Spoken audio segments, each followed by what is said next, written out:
Please, Marcus, stop! You're hurting me! The sound of flesh meeting flesh echoed through the concrete parking garage as Sarah's head snapped to the side, her cheek burning from the impact. Her ex-husband's hand was already raised for another strike, his face twisted with the kind of rage she remembered all too well from their marriage. You think you can just walk away from me, after everything I've done for you? Marcus's voice was a venomous hiss as he backed her against a concrete pillar. You're nothing without me, Sarah. Nothing! Sarah pressed herself against the cold concrete, her heart hammering so hard she could feel it in her throat. The parking garage of her office building had always felt safe before, well lit with security cameras.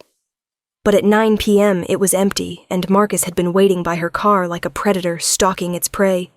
I told you, Marcus, we're divorced. It's over. You need to leave me alone. Her voice trembled despite her efforts to sound strong. She'd been free of him for 8 months now. 8 blessed months of peace. But somehow he always found a way back into her life, like a virus she couldn't shake. Marcus grabbed her wrist, his fingers digging in so hard she gasped. Over? We'll never be over. You belong to me, you pathetic. I suggest you remove your hands from the lady. Now.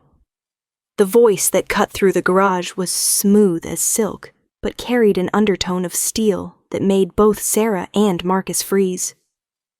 Sarah's eyes darted over Marcus's shoulder to see a man emerging from the shadows between the parked cars. He moved with the fluid grace of a predator, his expensive Italian suit immaculate despite the late hour. Even in the fluorescent lighting of the garage, she could see he was devastatingly handsome. Tall, with dark hair perfectly styled, and piercing green eyes that seemed to see everything. Marcus spun around, still gripping Sarah's wrist. Mind your own business, pal. This is between me and my wife. Ex-wife, Sarah corrected quickly, her voice barely above a whisper. The stranger's eyes flicked to her, and for a moment something passed between them. A spark of recognition, though Sarah was certain she'd never seen him before. She would have remembered a man like this. There was something dangerous about him, something that made her pulse quicken for entirely different reasons than fear. I don't repeat myself, the man said, taking another step closer.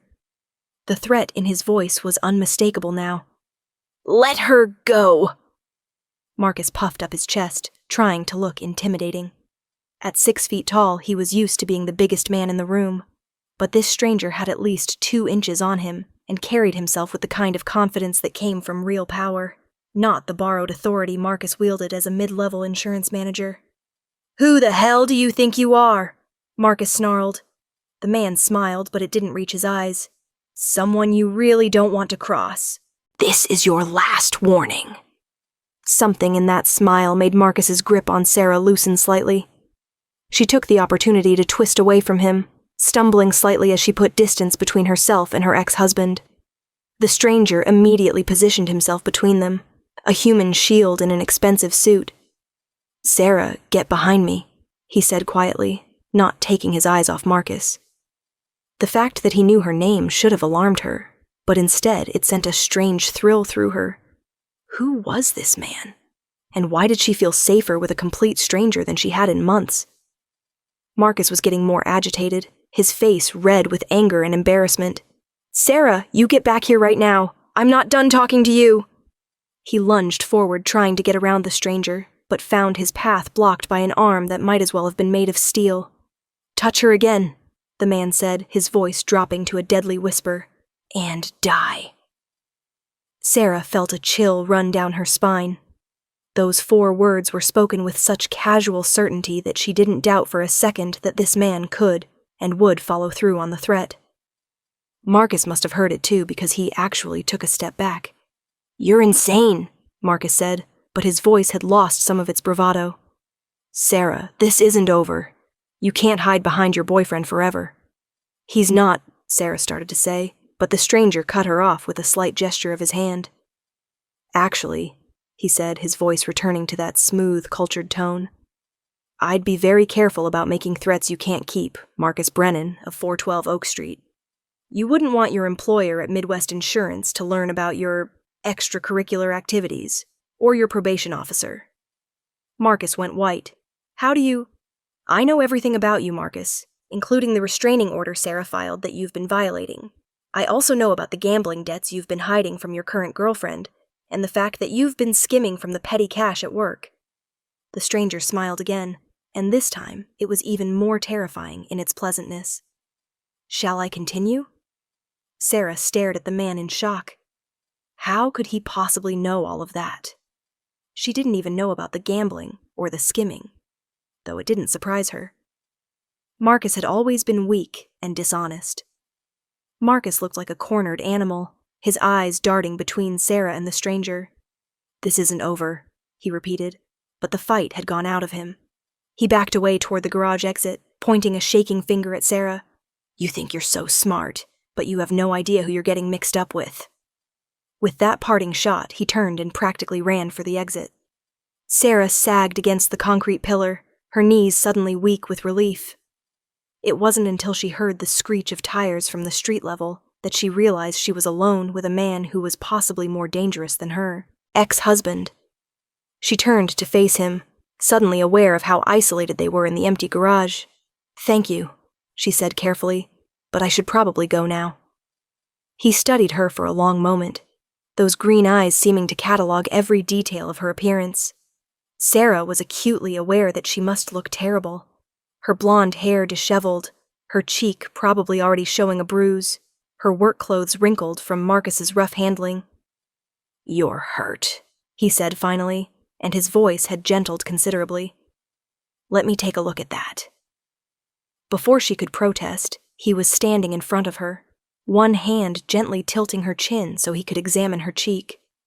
His touch was surprisingly tender for hands that had just threatened violence. Up close, Sarah could see that his eyes weren't just green.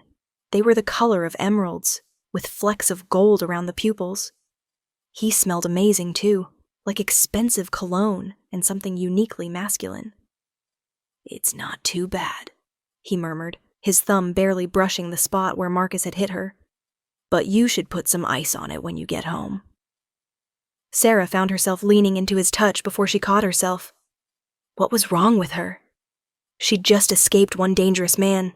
She shouldn't be attracted to another one. But there was something about this stranger that drew her like a moth to flame. I don't even know your name, she whispered. Dante, he said. Dante Romano. Sarah felt a little shock of recognition at the name, though she couldn't place where she'd heard it before. Romano? It sounded familiar, like something she'd read in the newspaper or heard on the news. I'm Sarah, she said unnecessarily, since he obviously already knew that. Sarah Mitchell, 28 years old, works as a graphic designer for Crawford Marketing. Divorced 8 months ago. He said it matter-of-factly, not boasting about his knowledge, but making it clear that he knew far more about her than she did about him. How do you know all that? She asked, though part of her wasn't sure she wanted to know the answer. Dante stepped back, giving her space, but not moving far enough away that she felt unprotected. I make it my business to know things about people who interest me. And I interest you? The words slipped out before she could stop them, and she felt heat rise in her cheeks. His smile this time was entirely different from the dangerous one he'd shown Marcus. This smile was warm, almost intimate, and it made her stomach flutter with butterflies. Very much, he said simply. Sarah knew she should be alarmed. Everything about this situation screamed danger. The way he'd appeared out of nowhere, his obvious threat of violence, his unsettling knowledge about both her and Marcus. But instead of fear, she felt an electric attraction that she hadn't experienced in years. Maybe ever. I should go home, she said, but she made no move toward her car. You should, he agreed, but he didn't move either. Will you be safe there? Does Marcus have a key? Sarah shook her head. I moved after the divorce. He doesn't know where I live. She paused, then added with a wry smile, though I'm guessing you do. I do, he admitted without shame. The apartment on Maple Street. Nice place. Good security. She should ask him how he knew, should demand answers about who he was, and why he'd been in the garage at exactly the right moment to save her. Instead, she found herself asking, "Will I see you again?" The question hung in the air between them, loaded with possibilities. Dante's eyes darkened, and for a moment Sarah thought he might reach for her again. Instead, he pulled a business card from his jacket pocket and handed it to her. "When you're ready," he said simply. Sarah looked down at the card. It was heavy, expensive paper, with just his name and a phone number embossed in black ink. No company name, no title, nothing to give away what he did for a living. "What if I'm never ready?" she asked, looking back up at him. His smile was confident, almost predatory. "You will be." With that, he turned and walked away, disappearing between the parked cars as silently as he'd appeared. Sarah stood there for several minutes, clutching the business card and trying to process what had just happened. Her life had been turned upside down in the span of 20 minutes, and she had a feeling it was never going to be the same again. The drive home passed in a blur. Sarah's hands shook as she unlocked her apartment door, and it wasn't until she was safely inside with all the locks engaged that she allowed herself to fall apart. She slid down the door to sit on the floor, finally letting the tears come.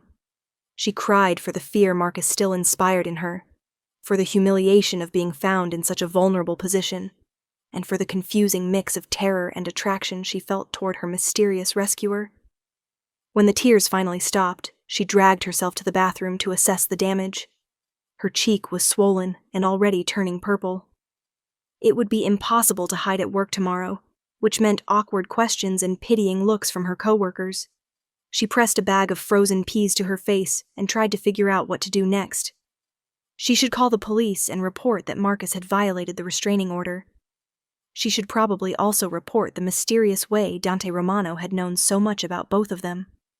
But even as she reached for her phone, she hesitated. What would she tell them? That a stranger had saved her from her abusive ex-husband and then disappeared into the night like some kind of dark guardian angel? That he'd somehow known intimate details about Marcus's life that even she hadn't known? That just thinking about him made her heart race and her skin flush with heat? Instead, she found herself pulling his business card out of her purse and staring at it. The paper was so thick it was almost like cardstock, and his name seemed to pulse on the expensive surface. Before she could lose her nerve, she grabbed her laptop and did a Google search for Dante Romano. What she found made her blood run cold. Dante Romano, 34, was the head of one of the most powerful crime families on the East Coast. His photograph smiled back at her from dozens of news articles about organized crime, federal investigations, and mysterious disappearances of people who had crossed his family. The FBI suspected him of everything from money laundering to murder, but he'd never been convicted of anything more serious than a parking ticket. Sarah slammed the laptop shut, her hands shaking. She'd been rescued by a Mafia boss. A real, actual Mafia boss who could probably have her killed with a phone call. The rational part of her brain was screaming at her to throw away his business card and pretend the whole thing had never happened. But the irrational part, the part that couldn't stop thinking about his gentle touch and those devastating green eyes, whispered that he'd saved her. Whatever else he might be, whatever crimes he might have committed, he'd stepped in when she needed help, and he'd protected her. She picked up the business card again, running her thumb over the embossed letters of his name.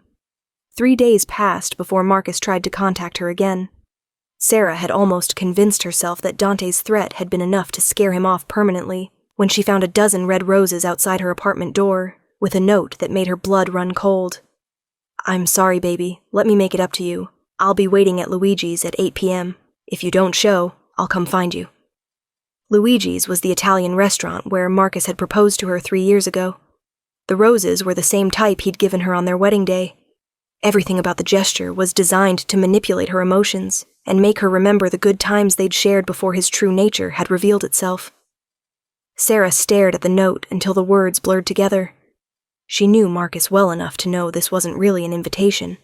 It was a command. If she didn't show up at Luigi's, he would make good on his threat to come find her. And next time, there might not be a mysterious savior lurking in the shadows. Her hands were shaking as she pulled out her phone and dialed the number on Dante's business card. It rang once before his familiar voice answered. "I was wondering when you'd call." "He wants to meet me at a restaurant tonight," Sarah said without preamble. "He says if I don't show up, he'll come find me." There was a pause, and when Dante spoke again, his voice had gone deadly cold. "Text me the address. Don't go inside. Wait in your car until I get there. Dante, I don't want anyone to get hurt. The only person who's going to get hurt tonight is Marcus, and only if he forces my hand. Trust me, Sarah." The line went dead, leaving Sarah staring at her phone. Trust him? She barely knew him. But what choice did she have? She couldn't keep living in fear of Marcus forever, and the police had been less than helpful when she'd tried to get them to enforce the restraining order before. At 7:45 p.m., Sarah sat in her car across the street from Luigi's, watching the entrance with her heart in her throat.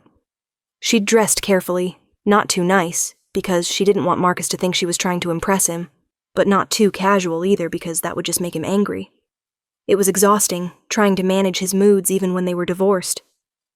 At exactly 8 p.m., she saw Marcus's familiar figure approaching the restaurant entrance. He looked around, clearly expecting to see her, and his face darkened when he realized she wasn't there. He pulled out his phone, and a moment later, Sarah's phone buzzed with an incoming call. She didn't answer. Marcus tried calling 3 more times before giving up and going inside the restaurant. Sarah could picture him sitting at a table, getting more and more agitated as the minutes ticked by. Part of her almost felt sorry for him. He was clearly spiraling, and his obsession with her was destroying what was left of his life.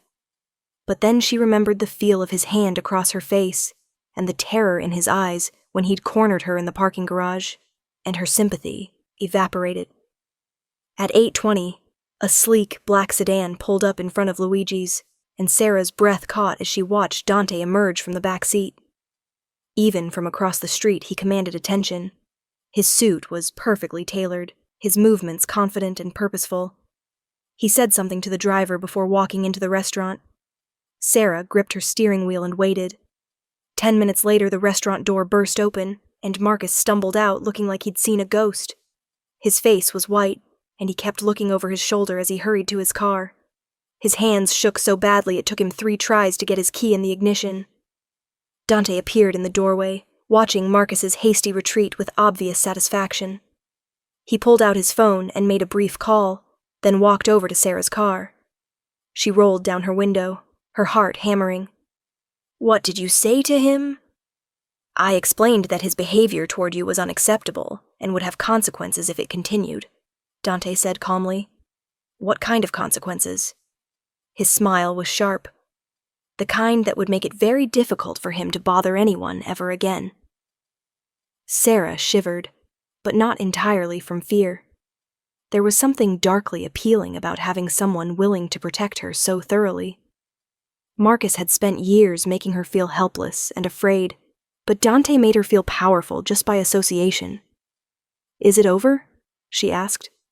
"It's over," he said with absolute certainty. They stood there looking at each other through the car window, and Sarah felt that same electric pull she'd experienced in the parking garage. This man was dangerous. She knew that now more than ever. But he was dangerous in her defense, and that made all the difference. "Would you like to have dinner?" he asked. Somewhere other than Luigi's, obviously. Sarah knew she should say no, should thank him politely, and go home to her safe, boring life, should pretend that she wasn't desperately attracted to a man who probably had blood on his hands. Instead, she heard herself saying, yes. The restaurant Dante chose was nothing like Luigi's. It was intimate and elegant, the kind of place Sarah had only read about in magazines. The maitre d' greeted Dante by name and led them to a private table in the back, where they could talk without being overheard. "You do this often?" Sarah asked as she settled into her chair. "Rescue damsels in distress?" "No," Dante said simply. "You're the first." "Why me?" He was quiet for a long moment, studying her face in the candlelight. "I've been watching you for a while," he admitted finally. Sarah's fork paused halfway to her mouth. "Watching me?" "My company owns the building where you work. I was there for a meeting about 6 months ago when I saw you in the lobby. You were laughing at something your coworker said, and he shrugged, looking almost embarrassed. I haven't been able to stop thinking about you since. So you had me investigated? I had to know if you were available, he said without apology. I don't pursue married women. But you didn't approach me then. You were still healing from your divorce, and my lifestyle. He gestured vaguely. It's not for everyone. I wanted to give you time to figure out what you wanted. Sarah set down her fork and really looked at him. And what do I want? You tell me. The question hung between them, loaded with possibility. Sarah thought about her life, her quiet apartment, her stable job, her small circle of friends who all thought she should start dating again. It was a good life, a safe life, but it was also empty in ways she was only just beginning to acknowledge. I want to feel alive again, she said finally. I want to stop being afraid of my own shadow. I want to remember what it's like to be desired by a man who isn't trying to control or diminish me. Dante's eyes darkened. I can give you that. Can you? Or would you just be controlling me in a different way? It was a fair question, and they both knew it. Men like Dante Romano were used to getting what they wanted, by whatever means necessary. The idea of an equal partnership probably didn't exist in his world. But his answer surprised her. I don't want to control you, Sarah. I want to protect you, spoil you, worship you. But I would never try to cage you. I've seen what happens when beautiful things are trapped. They wither and die. Something in his voice made her believe him. Maybe it was wishful thinking, but she sensed a loneliness in him that matched her own. For all his power and wealth, Dante Romano was just as isolated as she was. This is crazy, she murmured. Probably, he agreed. Are you going to run? Sarah looked around the elegant restaurant, at the man across from her who had already turned her life upside down, at the future spreading out before her full of unknown dangers and possibilities. No, she said finally. I'm not going to run. His smile lit up his entire face. Good. Because I have a confession to make. Oh God, what now? I may have bought your apartment building last week. Sarah stared at him in shock. You what? Your lease was coming up for renewal, and your landlord was planning to raise your rent by 40%. I made him an offer he couldn't refuse. Dante's expression was carefully neutral, but she could see the hint of uncertainty in his eyes, as if he wasn't sure how she'd react. You bought an entire building to keep my rent from going up? Among other reasons. Sarah didn't know whether to laugh or be alarmed. What other reasons? Better security. Marcus won't be able to get anywhere near you now. And, his voice dropped to an intimate murmur, it means I know you'll be staying in the city. It was possessive and high-handed, and probably a dozen other things she should object to. But it was also incredibly romantic in a dark, twisted way that she was apparently more susceptible to than she'd ever imagined. You're insane, she said, but she was smiling. Probably, he agreed again. Is it working? Sarah laughed, a real laugh for the first time in longer than she could remember. Unfortunately, yes. The next few weeks passed in a blur of flowers, expensive dinners, and stolen moments that left Sarah feeling like she was living in a dream. Dante courted her with old-fashioned intensity, sending her roses at work, taking her to Broadway shows, surprising her with little gifts that showed he was paying attention to everything she said. But he never pushed for more than she was ready to give. Their goodnight kisses left her wanting more, but he always pulled away before things went too far, always made sure she was safely inside her apartment before he left. It was driving her crazy in the best possible way. Sarah's co-workers noticed the change in her immediately.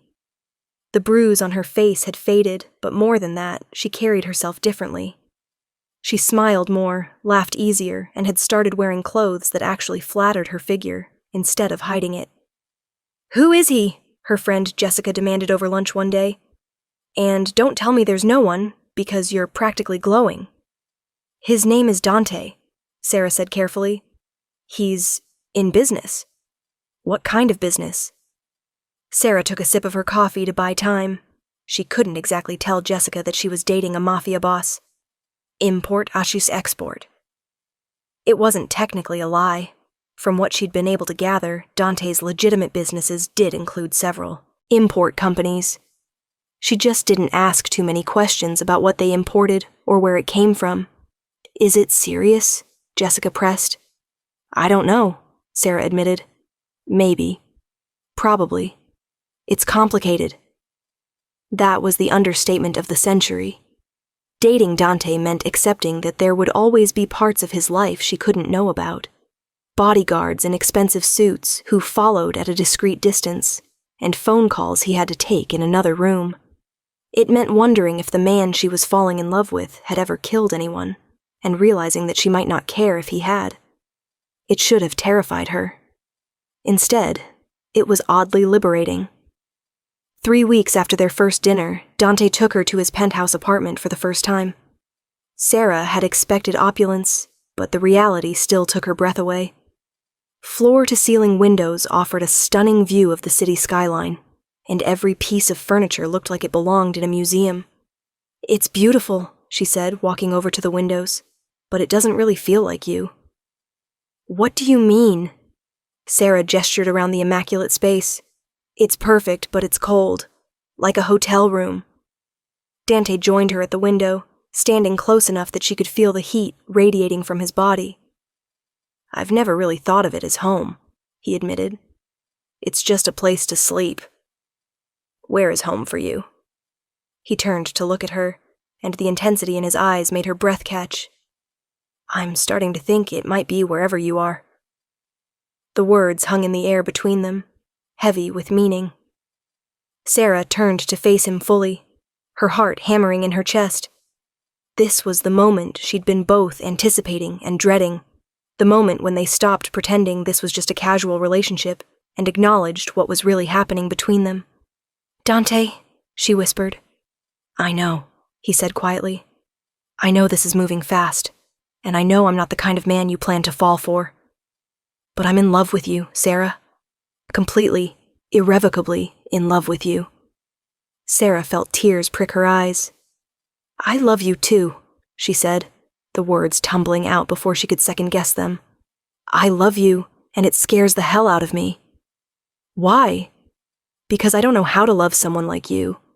I don't know the rules or the boundaries or how to protect myself if this goes wrong. Dante cupped her face in his hands, his thumbs brushing away the tears that had started to fall. There are no rules with us, he said fiercely. And you don't need to protect yourself from me. I would die before I let anyone hurt you, including myself. And then he was kissing her, and all of Sarah's fears melted away under the heat of his mouth. This wasn't the careful, controlled kisses he'd been giving her for weeks. This was desperate and claiming, and full of all the wanting they'd both been holding back. Sarah kissed him back with equal fervor, her hands fisting in his shirt, as she pulled him closer. She could taste the wine they'd had with dinner, could smell his cologne mixed with something that was uniquely him. When he lifted her up and carried her toward the bedroom, she didn't protest. Are you sure? He asked as he set her down beside his massive bed. In answer, Sarah reached up and began unbuttoning his shirt. Her hands were shaking, but not from fear. From anticipation, from desire, from the knowledge that after tonight, there would be no going back. I've never been more sure of anything in my life, she said. The next morning, Sarah woke up in Dante's arms, feeling like a completely different person. The woman who had cowered in that parking garage a month ago seemed like a stranger. This woman, the one currently tracing lazy patterns on her lover's chest, was confident and desired, and fiercely protected. Good morning, Dante murmured, pressing a kiss to the top of her head. Good morning. Sarah propped herself up on her elbow to look at him. His dark hair was tousled from sleep, and there was a softness in his eyes that she suspected few people ever got to see. No regrets? None, he said immediately. You? None, she echoed, and meant it. They lay there in comfortable silence for a while, watching the sun rise over the city. Sarah knew that eventually they would have to talk about the future, about what it meant to be in love with a man whose business dealings existed in the shadows. But for now, it was enough to simply be here, in this moment, wrapped in his arms and feeling completely safe. "Sarah," Dante said eventually, his voice unusually hesitant. "There's something I need to tell you. About Marcus." Sarah tensed. "What about him?" "He's gone. Left the city yesterday. My people made it clear that returning would be inadvisable." Sarah was quiet for a long moment, processing this information. Part of her felt relieved. She would never have to see Marcus again, never have to look over her shoulder, wondering if he was there. But another part of her wondered what exactly inadvisable meant in Dante's world. "Should I ask what your people said to him?" "Probably not," Dante said honestly. Sarah nodded. She was learning that there were some aspects of Dante's life that were better left unexamined. Not because she was afraid of the truth, but because some truths carried a weight she wasn't sure she was ready for. "Thank you," she said finally, "for protecting me, for making me feel safe." "Always," he promised, and she believed him. 6 months later, Sarah stood in front of the mirror in Dante's bedroom, their bedroom now, putting the finishing touches on her makeup. Tonight was important. Dante was introducing her to his family as his official girlfriend, which in his world was tantamount to an engagement announcement. She'd moved into the penthouse 3 months ago, despite her friend's dire warnings about moving too fast, but it had felt right, and Sarah was learning to trust her instincts again. Dante had been nothing but loving and respectful, even going so far as to have a section of his closet converted into a studio space where she could work on her freelance design projects. "You look beautiful," Dante said from the doorway, and Sarah caught his eye in the mirror. He was wearing a perfectly tailored black suit that made him look dangerous and elegant in equal measure. "I'm nervous," she admitted, turning to face him. "They'll love you," he assured her, crossing the room to take her hands. How could they not? The Romano family dinner was held at Dante's mother's house, a sprawling estate outside the city that somehow managed to feel both grand and welcoming. Sarah was immediately enveloped in the warm chaos of a large Italian family, cousins and aunts and uncles, who all wanted to meet Dante's girlfriend and determine whether she was good enough for their golden boy. His mother, Elena, was a tiny woman with steel in her spine and laugh lines around her eyes. She embraced Sarah like a long-lost daughter and immediately began plotting their wedding, despite Dante's protests that they weren't engaged yet. "Yet," Elena repeated meaningfully, giving her son a look that clearly said she expected him to remedy that situation soon. Watching Dante with his family showed Sarah yet another side of him.